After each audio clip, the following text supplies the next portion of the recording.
On a eu beaucoup de difficultés déjà à arriver à Katmandou. Après, lorsque nous sommes arrivés à Katmandou, finalement, on était relativement surpris par le fait qu'on voyait assez peu de destruction. La ville marchait, les commerces étaient ouverts. Enfin, c'était une ville qui fonctionnait presque normalement.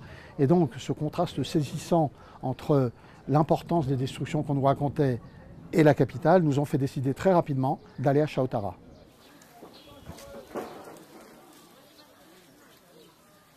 Les gens sont dehors, devant chez eux, ils n'ont quasiment aucun abri, ils sont sans eau, sans électricité, ils n'ont aucune solution pour se chauffer, il fait froid le soir, ils n'ont très peu de solutions pour s'alimenter, pour boire. Donc ça, ce sont des besoins qui sont imminents, qu'il faut couvrir très rapidement. La population n'a pas accès aux soins, c'est-à-dire que les gens, effectivement, sont dans une situation de désespérance totale parce que aucun accès aux soins, aucun accès aux conditions élémentaires de vie. Donc il y a maintenant urgence à agir très rapidement quand on sait effectivement le retard qui a été pris pour de multiples raisons au développement de l'action humanitaire.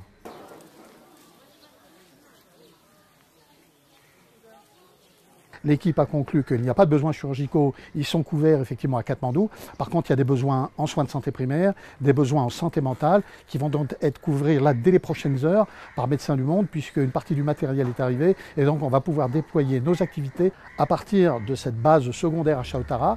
Nous irons plus loin dans ces villages. Je rappelle quand même, et vous le savez, que c'est un pays montagneux avec un accès extraordinairement difficile aux villages et les personnes qui sont dans ces villages de montagne n'ont strictement aucun accès de quelque sorte que ce soit et aux soins et aux conditions de vie. Dans des tremblements de terre, surtout de cette importance, les difficultés logistiques sont au premier plan, mais à ces difficultés logistiques se sont ajoutées le contexte géographique.